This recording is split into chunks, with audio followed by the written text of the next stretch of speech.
Si on regarde les dernières artistes féminines à avoir émergé sur la scène hip-hop, on a en Angleterre, Ice Spice a 25 ans, elle a fait le meilleur démarrage féminin de l'histoire de Spotify, elle est loin d'être une artiste de niche et n'est pourtant écoutée que par des gros clébards, elle sait déjà caresser la en plein concert. En France, Théodora a 21 ans, elle a retourné les réseaux sociaux en parlant d'une procédure spécialisée de transfert de graisse qui augmente la taille et la forme des fesses sans implant en silicone. Ah, Jean-Marie me dit à l'oreillette avec un accent marseillais qu'il s'agit de son énorme boulard. Elle utilise de l'autotune sur les plateaux télé alors que le son original n'en a pas.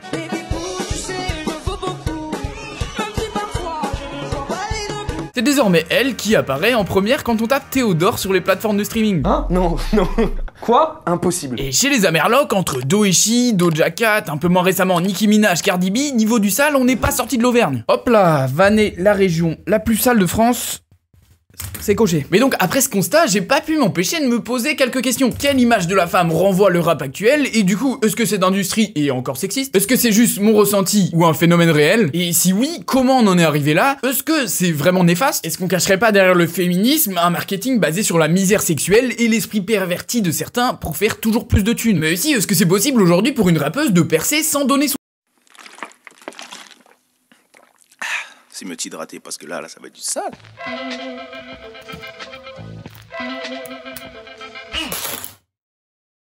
Bon, je sais que c'est un terrain glissant, mais ce serait quand même dommage de se dégonfler, parce que malgré le fait que ce soit un phénomène qui prend quand même de l'ampleur dans notre rap adoré, bah bizarrement, il y a aucune vidéo YouTube qu'on a encore parlé. On a vu quelques analyses de cadres rappeuses concernées, mais en général plus basées sur leurs propositions artistiques et la place qu'elles occupent dans le rap game, plutôt que sur l'image qu'elles peuvent renvoyer, qui est très loin d'être une mauvaise chose, me faites pas dire ce que j'ai pas dit. Mais c'est pas ce à quoi on va s'intéresser aujourd'hui. Mais d'abord, c'est important de mettre le contexte autour de cette vidéo pour que vous compreniez bien la démarche. C'est pas du tout une vidéo pour exposer mon avis tout construit sur le phénomène, mais c'est une réelle question que je me suis posée après avoir trouvé que l'image des rappeuses était trop souvent basée sur le sexe et ce fameux personnage de bitch qui est autoproclamé, hein, pour ceux qui m'auraient trouvé un peu à l'aise. Je savais vraiment pas quoi en penser, et j'aurais honnêtement pas cru que le travail de réflexion sur cette vidéo aurait été aussi complexe. Mais c'est aussi important de rappeler que même avec la volonté la plus totale, c'est impossible de mettre un tacle glissé dans le plat sans a priori. Parce que je suis un humain, hein, les vidéos YouTube sont pas encore faites avec ChatGPT, et bien qu'il y a que 16 ans d'existence derrière ce magnifique visage et ses gants, bah inconsciemment il y a des trucs ancrés là-haut. Parce que oui, il y a des trucs. Donc on peut enfin vraiment commencer en attaquant la question du sexisme dans le milieu. Parce que si je me suis demandé si le rap était toujours sexiste dans l'intro, c'est parce que je me suis souvenu de ce qu'on disait il y a encore une dizaine d'années quand on nous disait que le rap était sexiste. On répondait oui mais pas que, il est aussi homophobe. Ah non, pas comme ça, merde. On disait le rap est sexiste mais il y a plein d'autres arts qui le sont aussi, et pourtant personne dit rien. Et c'était plus un prétexte pour tirer sur le rap qui était une sous-culture, aux yeux de ton oncle raciste, qui écoute les mains d'une femme dans la farine et qui a comme film préféré Indiana Jones and the Temple of Doom et James Bond A View to Kill, qui eux ne sont pas sexiste évidemment. Ce qu'on reprochait au rap, c'était qu'il utilisait les femmes comme trophées pour montrer leur ascension sociale. Une femme avec une robe de couturier qui commençait à voir le prix du tissu un peu monter, si tu vois ce que je veux dire, ça avait la même fonction que les big chaînes en or, les gros gamos ou les liasses de billets sur l'avant-bras. Je pense même que si tu demandais à un rappeur US s'il préférait se faire arracher sa chaîne ou sa chienne, sa femme ou sa chaîne, pardon, il finissait célib avec un torticolis. Ah bah faut voir à quel point elles sont sacrées, hein, et à quel point elles sont lourdes aussi. Ah bah d'après toi, pourquoi Snoop Dogg il a fini comme ça? Oui, t'as raison, c'est la weed, rien à voir. Sauf que du coup, ce qu'on reprochait au rap, c'était un truc qui était propre au système capitaliste en général. Mais comme c'était ce qui avait permis à des gens de quartier populaires de s'élever, parce que oui, je vais pas vous refaire toute l'histoire avec sa naissance dans le Bronx, etc. Mais le rap de base, c'est une musique beaucoup plus accessible que les autres. Ça demande pas forcément d'initiation au chant comme la pop ou la variété, où c'est quand même mieux de pas chanter faux, sauf quand on s'appelle Philippe Catherine, hein. Mais même question matos, y a pas forcément besoin d'instruments qui coûtent bien cher ou qui demandent des années solfège. À la base, l'instrument le plus utilisé dans une instru de rap, c'est la batterie, qui est le plus instinctif des instruments. Et aujourd'hui, c'est une musique qui demande encore le moins de matériel, puisque c'est la musique qui utilise le plus ce qu'on appelle la MAO, la musique assistée par ordinateur, après l'électro. Donc un PC, un micro USB, un crack FL Studio, et let's go! Mais si je parle au passé, c'est parce que, pour le bien de la vidéo, je me suis demandé si c'était toujours d'actualité. Au début, je comptais juste dire que je trouvais que ces derniers temps, on voyait beaucoup moins de clips avec des grosses fesses qui twerk de partout, comme on a pu en voir dans les années 2019-2021, avec DaBaby, Pop Smoke, et même en France, je me souviens d'avoir été interpellé par des clips de Gazo pour la sortie de son album Drill FR en 2020. Je précise album pour le dissocier des 5 premiers freestyles, parce que, bah, c'est plus du tout la même manière de concevoir la musique. Bref, clip qui était tourné dans des sex clubs, et qui était à l'époque, je me rendais pas compte parce que j'écoutais aucun rap US, mais grandement inspiré de là-bas. Et j'en écoute toujours très peu aujourd'hui parce que mon niveau en anglais est désastreux. Bref, sauf que vu que mon ressenti il est pas du tout représentatif, j'ai passé une soirée à analyser les clips des rappeurs les plus en place du rap game en portant attention à si, oui ou non, les femmes présentes étaient mises en avant pour leur forme. J'ai pris les clips sortis dans l'année 2024 et sur ces 5 premiers jours de 2025 à l'heure où je tourne la vidéo. Même si j'en ai pris de l'année 2023 où il y avait indiqué il y a un an sur YouTube, qui sont donc en rien moins pertinents. Pas tous vous les citer, mais aux States on a par exemple Kendrick, Drake, 21 Savage, Future, Lil TK, Tyler the Creator, etc. En France, Gazo, Chacola, PLK, SDM, Renoir, Damso, etc. Et les résultats montrent que la majorité des rappeurs ont arrêté. Attention, la majorité, ça veut pas dire tout le monde. Il y a même un moment où j'ai cru que Future avait niqué mon étude. Putain les gars, je crois Future il est vraiment en train d'enculer ma vidéo. Hein. Guettez ce que je trouve, frère. Frère, il est obligé de flouter carrément, ce gros porc là. Mais même lui a arrêté sur ses clips de ces 3 derniers mois, alors que c'était plus qu'une marque de fabrique. Pour vous donner un ordre d'idée, rien que dans le clip de Massaging Me, on compte 170 apparitions de fesses et de seins en moins de 2 minutes. Oui, j'ai compté. Après, il y en a encore qui me demandent pourquoi je vais faire du youtubeur mon métier. Bon bah... Damso et Vald ont arrêté, alors qu'on se rappelle tous de leurs clips vitrines qui comprenaient des actrices porno. Même Gazo a arrêté, du coup, énorme big up au clip de probation que j'ai surkiffé. Arthur Kizzy, je te connaissais pas du tout, mais je pense qu'on peut directement se serrer la mano virtuellement. Après, il y a toujours le clip Location de Renoir, Skyami de Offset et le délire Alien de Lil Uzi Vert que j'arrive pas trop à caser. Dites-moi ce que vous en pensez dans les commentaires. Et j'ai même été plutôt agréablement surpris de voir des femmes allant à l'encontre des critères de beauté actuels mis en valeur. On a une femme en surpoids dans le clip de Spinot U,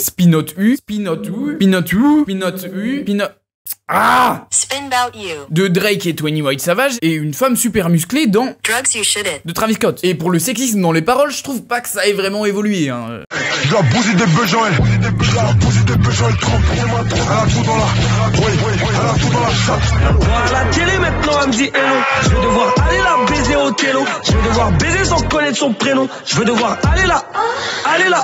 Mais j'ai pas trouvé de moyen de démontrer ça en chiffres à part en utilisant du code ou en y passant des heures à la main. Donc si vous avez des idées pour les comptabiliser sans poser de RTT, n'hésitez pas, que ce soit dans les commentaires ou même dans mes DM qui sont ouverts. Je suis pas du tout fermé à faire une update de la vidéo, soit sous format TikTok ou en story Insta, parce que c'est là que sont toutes les actus, en plus de challenges, de sondages et vos avis sur les sorties rap du moment. Pas à nous rejoindre, vous en serez pas déçus. D'ailleurs bravo à Lila qui est la seule à avoir deviné le sujet du jour avec les infos données en story. Après pour les clips, parce que les rappeurs ont arrêté pour faire bouger les choses, ou alors ils ont juste été victimes de ce que j'appelle le théorème de l'overdose, je sais pas. Je pense que les deux ont joué, même que l'un a entraîné l'autre. Le théorème de l'overdose stipule que quand quelque chose est omniprésent dans une même niche, en l'occurrence les femmes sexualisées dans le rap, le public finit par en avoir marre et tous les artistes de cette même niche arrêtent de l'utiliser. Qu'il fait donc passer d'un truc qu'on voyait dans toutes les œuvres de cet art et qui aurait limite pu être parodié par Mr V à un truc presque inexistant. C'est par exemple sur YouTube ce qui est arrivé avec les podcasts et c'est ce qui va pas tarder à arriver avec les vidéos storytelling, croyez-moi. Les pionniers du mouvement arrivent quand même en général à survivre après sa chute. Mais ce qui le fait aussi passer du coup du truc le moins original du monde à un truc original qui peut permettre à un artiste de se démarquer, parce que quand le public en a marre de quelque chose, il va se tourner vers les propositions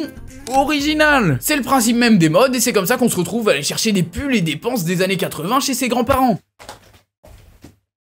Tout ça, ça vient du grenier de chez mes grands-parents. Ils gardent tout, c'est fou, hein. Leur maison, on dirait un album de dinos. Mais attendez, j'ai pas fini, parce que quand les artistes vont voir que quelque chose marche, et bah ils vont tous se mettre à le faire à leur sauce. Et c'est le cycle inarrêtable des tendances. Bref, je me suis encore perdu, revenons-en à nos moutons. Après m'être intéressé aux rappeurs, je me suis maintenant intéressé aux rappeuses, pour voir si le constat qui m'avait donné l'envie de faire cette vidéo est bien réel. Et je me suis rendu compte qu'en France, d'ailleurs, on était plutôt liked par rapport à un certain pays. On a Aya Nakamura qui a été plus présente sur la scène médiatique avec la polémique autour des JO et sa présence dans le jury de Nouvelle École saison 3 que pour ses sorties, puisqu'elle a sorti que 2 clips dans l'intervalle de temps il y a un an qu'indique YouTube. Dans ces 2 clips, elle ou la personne en feat est mise en avant pour ses formes. En représentante du rap féminin, même si j'aime pas trop ce terme, on a évidemment sans conteste Shai. Présente ces derniers temps avec ses apparitions elle aussi dans le jury de Nouvelle École, mais cette fois les saisons 1 et 2, elle a sorti un album en mai 2024 comprenant notamment le single Sans Cœur qui a tourné partout avec Niska. Il m'a dit je fais sans cœur, je vois bien qu'il s'attache, moi je carapace. Elle joue aussi ce personnage de bitch. Oui, j'ai fait des guillemets, y'a quoi Squeezie? Que ce soit dans ses clips ou dans ses textes. Et enfin, comme je l'ai dit en intro, on a le récent phénomène Théodora qui est passé de 16K d'auditeurs mensuels sur Spotify à 2,2 millions en espace d'un seul mois. Énorme SO à Esther pour le screen. Succès expliqué par une trend TikTok et par la qualité et l'originalité de la proposition musicale, ne l'oublions pas. Elle cherche elle aussi à renvoyer cette image pour faire passer un message féministe duquel on reparlera un peu plus tard. Mais encore une fois, c'est la majorité et pas une généralité, mais ça aussi c'est juste après. Dès qu'on traverse la Manche, ça s'intensifie. On a Ice Spice, plus besoin de la présenter, pas forcément énormément de ventes sur ses albums, seulement 28 000 copies vendues en première semaine pour son dernier. Mais c'est niveau des singles avec des gimmicks un peu marrants qu'elle frappe très fort comme avec Think you the shit, fart. Think you the shit, bitch. You're not even the fart. I be going hard. ou Boy's a liar. Think about shit that I should've known. So I tell him it's one of me. He making fun of me.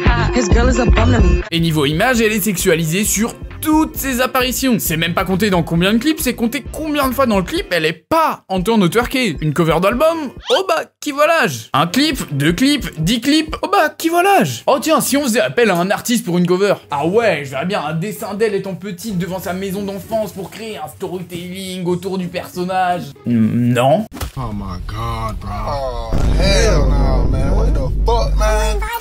Et si on traverse maintenant l'Atlantique, Cardi B, Nicki Minaj, Megan Thee Stallion, qui n'ont certes pas percé plus récemment que ça. Les premiers vrais succès de Nicki Minaj c'est 2010 avec son album Pink Friday et notamment ça. Pour Cardi B c'est 2017 avec Bodak Yellow. Bitch, you can fuck with me if you wanted to. Et pour Megan Thee Stallion c'est un an plus tard avec Big Old Free. Même si sa vraie année de révélation, ça a été 2021 avec le Grammy Awards de la révélation de l'année du coup. Mais elles ont continué de régner sur le rap game après ça en choquant toute une génération avec WAP et ses provocations tant dans les clips que dans les paroles. Même 2 générations avec les réactions des parents.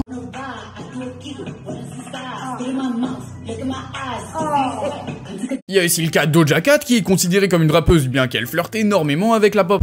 Son premier succès c'est 2018 avec un clip où justement elle parodie le mouvement et dénonce les comportements sexistes en se comparant à une vache, qui je trouve une vraie preuve de créativité pour le coup. Mais elle continuera de jouer de cette image après jusqu'à son explosion en 2020, je vous mets juste 2 secondes, vous allez reconnaître.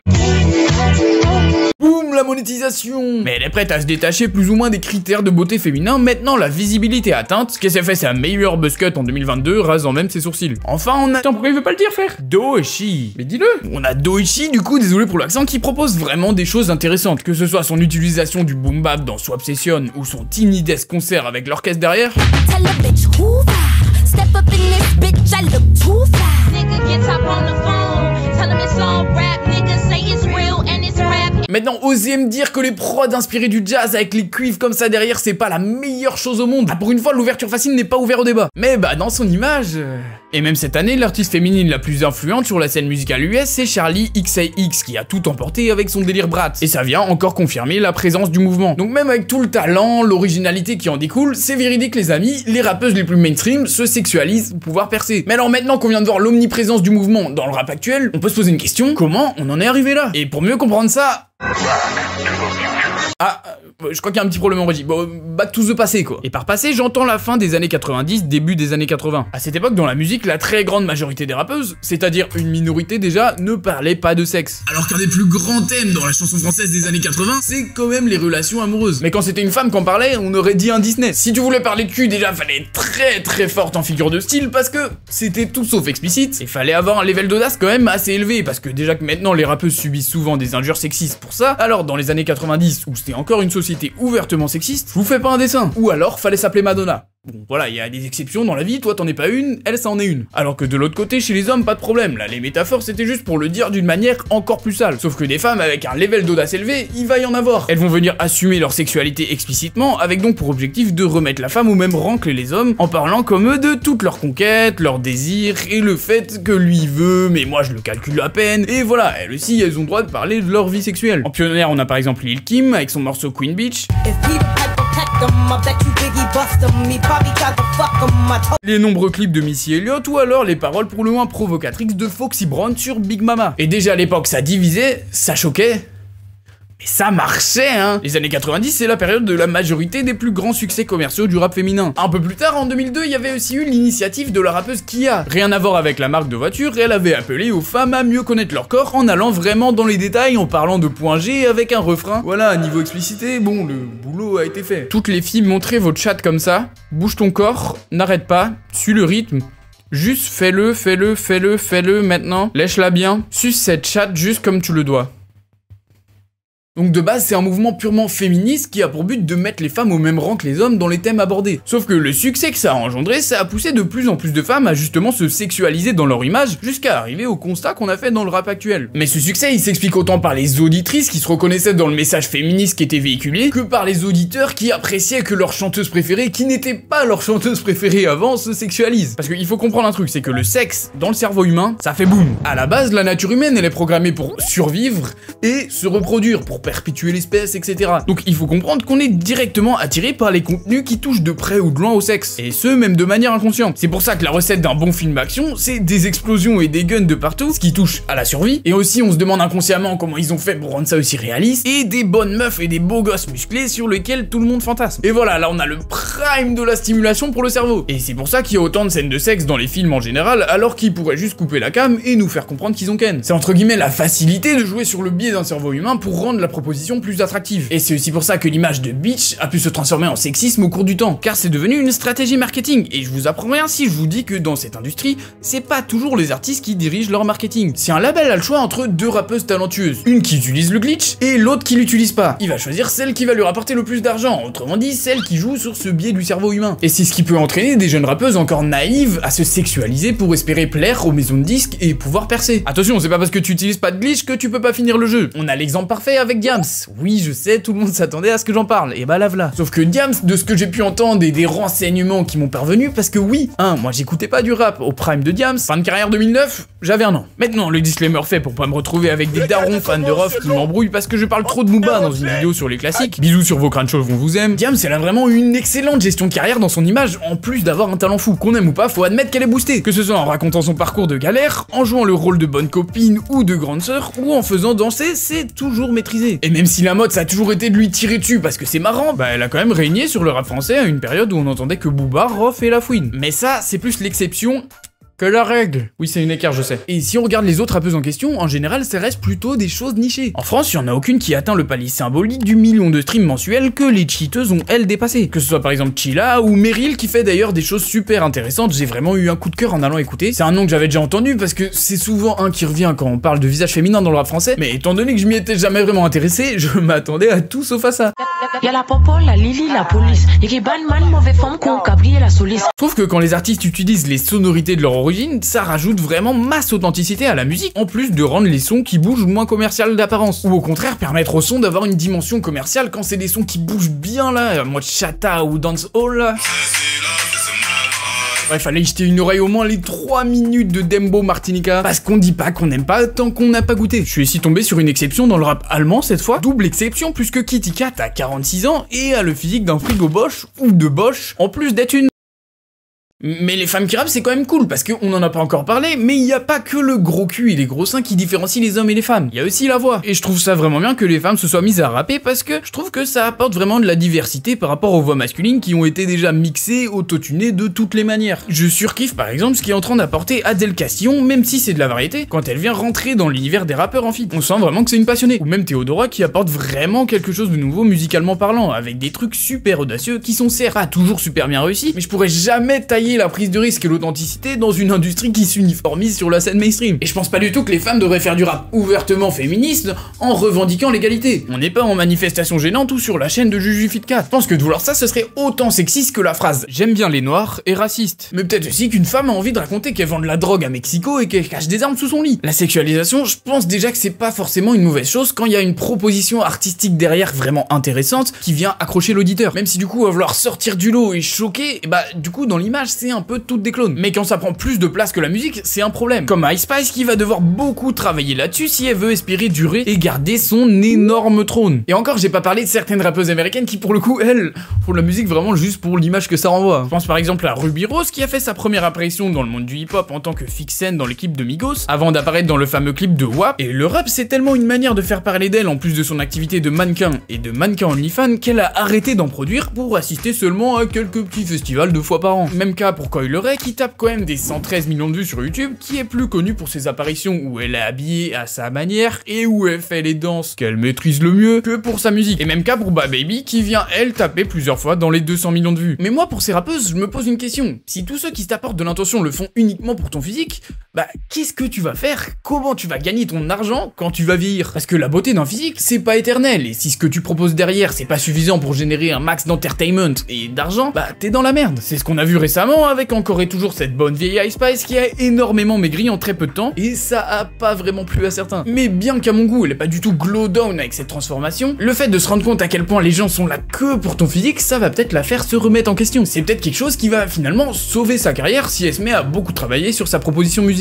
Mais ça, c'est pas propre au rap. Et l'exemple le plus marquant, c'est le cinéma, où c'est aussi très rare de voir des femmes moches percer par rapport à des hommes pour qui le talent d'acteur est beaucoup plus mis en valeur. Il suffit pas du tout d'être belle pour percer, mais c'est aujourd'hui presque un critère indispensable. Sauf pour quelques rôles particuliers, évidemment. C'est un peu comme la taille d'un gardien dans le foot de maintenant. Il suffit pas d'être grand pour percer, mais moins d'1m85, tu dépasses pas la nationale. Donc je commencerai par dire que le rap est encore sexiste, mais différemment d'il y a quelques années. Et surtout que si celles qui représentent les femmes dans le rap entretiennent cette image de bitch, c'est parce que c'est les plus mainstream et c'est donc ce qui attire les gens. Ce qu'il faut remettre en cause, c'est plus nos habitudes de consommation. Si personne leur donne de fame, bah ça changera. Mais ça, c'est une dérive de l'industrie du porno qui a pris une place tellement importante dans la société actuelle, et c'est dérives comme le soft porn qu'on voit partout sur les réseaux. Encore une fois, parce que c'est les contenus qui marchent, ça pervertit l'esprit de beaucoup de gens, et tout le monde le dénonce quand on ose briser le tabou, même si là-dessus on avance aussi, mais tout le monde continue donc consommer plus ou moins directement de par les désirs de notre cerveau. Le rap et toutes les formes d'art sont un reflet de la société. Donc si le rap est sexiste, c'est pas juste parce que les rappeurs viennent de milieux ayant un accès à l'éducation plus restreint à la base, et parce que en tant que cadre supérieur, ce serait quand même dommage de perdre l'habitude de cracher sur tes sous-cultures préférées. Mais aussi parce qu'après avoir téma le cul de la stagiaire de 3ème toute la journée, tu te branles en rentrant chez toi, Jean-Patrick. Et puis en vrai, sans parler de société, respectez-vous un minimum. Tu te sens comment quand la vidéo continue de défiler devant tes yeux, mais toi tu viens juste de finir de Don Dada la mixtape? Mais c'est un sujet important, et je sais que vous vous attendiez pas à ça en cliquant sur une vidéo qui parle de rap, mais pour ma part, ça fait plus d'1 an que j'ai arrêté le porno, et je me suis jamais porté aussi bien. C'est pas forcément facile, mais réfléchissez-y, vous en sortirez que grandi. Et comme y a pas que les meufs du clip de Futur qui bougent leur cul, j'ai décidé de faire une vidéo toutes les 3 semaines en 2025. Si certains pensent que c'est pas beaucoup, sachez que je fais des 6h, 18h en dehors de chez moi tous les jours pour aller au lycée, et que je fais pour l'instant mes vidéos tout seul, à l'exception des miniatures où je reçois l'aide de ce bon vieux Nathan. D'ailleurs, si vous avez des compétences de montage, il y a un Google Doc de recrutement dans la description. Et si t'en as pas, tu peux te contenter de nous rejoindre sur Insta ou de t'abonner à cette chaîne YouTube où on a l'objectif des 10K.